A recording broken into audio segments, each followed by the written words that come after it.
এটা বহুত ডাঙৰ ইনফৰমেশ্যন আছে আপোনালোকৰ মাজত এই ভিডিঅ'টোৰ জৰিয়তে আপোনালোকে জানিব পাৰিব কি ইনফৰমেশ্যন সো ভিডিঅ'টো সম্পূৰ্ণকৈ চাব ইনফৰমেশ্যনটোৰ কাৰণে Hey guys, welcome to my another long vlog. বহুত দিন পিছত long vlog আপোনালোকৰ মাজত দিবলৈ ওলাইছো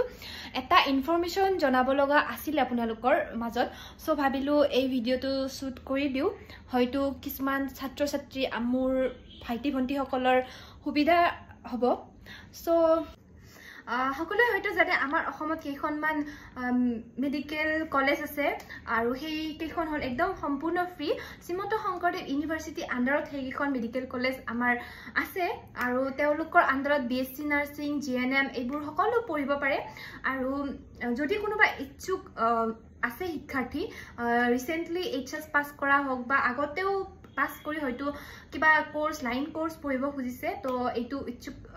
সকলে এপ্লাই কৰিব পাৰে এটো স্টাৰ্ট হৈছে জুৱা মাহৰ 13 তাৰিখৰ পৰা এই মাহটোৰ জুনৰ 13 তাৰিখলৈকে মানে এপ্লিকেশন খোলা আছে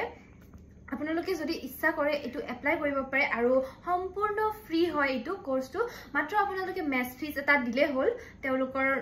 আগত সম্পূৰ্ণ ফ্ৰী হোস্টেল থকা মিলা হোৱা সকলোবোৰ চৰকাৰে আপোনালোকৰ দায়িত্ব বহন কৰিব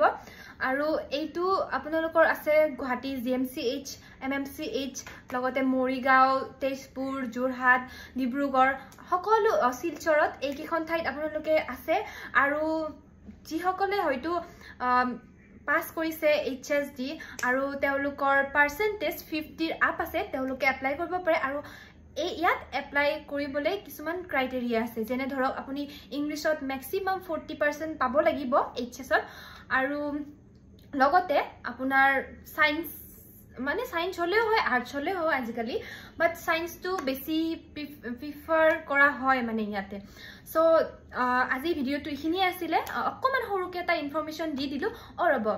আৰু এন্ট্ৰেন্স এক্সাম হ'ব আপোনাৰ আগষ্টৰ 13 তাৰিখে আৰু যদি বিশেষকে যদি ইয়াৰ বিষয়ে জানিবলৈ ইচ্ছা কৰে তেনেহলে মোক কমেন্ট কৰিব পাৰে মই এটা লং ভিডিঅ' আৰু বনাই দিম থ্যাঙ্কস ফৰ ওয়াচিং যেহেতু আগতে সায়েন্স স্ট্ৰীমৰ পৰা লোৱা হৈছিলে আৰু এতিয়া নতুনকে আৰ্টস স্ট্ৰীমো এড কৰা হল আৰু যেহেতু আৰ্টছৰ যিকোনো ষ্টুডেন্ট আৰ্টছৰ তেওঁলোকেও এপ্লাই কৰিব পাৰে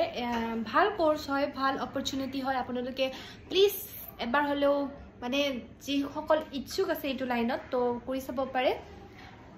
যদি কোনোবাই সবিশেষ জানিব খুজে তো মোৰ ইনষ্টাত ফলো কৰি ল'ব পাৰে তাত মোক এটা মেছেজ কৰি দিলে হল আৰু যদি ইয়াত ইউটিউবত কোনোবাই জানিব খুজে তো মোক ইউটিউবত এটা কমেন্ট কৰি দিলে হল বাকি আপডেট ভিডিঅ'বোৰ আহি থাকিব চাবলৈ মোৰ চেনেলটো প্লিজ সাবস্ক্ৰাইব কৰি ল'ব আৰু এনেকুৱা ভিডিঅ' যদি আপোনালোকৰ ভাল লাগে মোক এটা কমেন্ট কৰি দিব থ্যাঙ্কস ফৰ ওয়াচিং